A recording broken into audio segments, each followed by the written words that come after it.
पुण्यामध्ये चिमुकलीवर अत्याचार करून तिची हत्या केल्याच्या घटनेनंतर राज्यभरातनं संताप व्यक्त होतोय। त्यानंतर विविध जिल्ह्यात अशाच घटना समोर येत आहेत।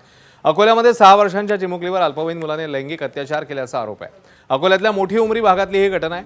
या प्रकरणी पोलीस तक्रार दाखल करण्यासाठी टाळाटाळ करतायत असा आरोप करण्यात आलाय। इकडे पिंपरी चिंचवड शहरातील एका उच्चभ्रू सोसायटीत संरक्षणाची जबाबदारी असलेल्या एका सुरक्षा रक्षकानेच 4 अल्पवयीन मुलींवर अत्याचाराचा प्रयत्न केल्यानं खळबळ उडाली आहे।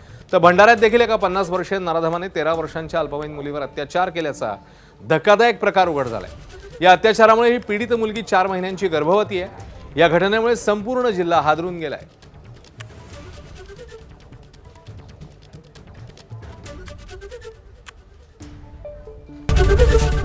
एबीपी माझा, उघडा डोळे बघा नीट।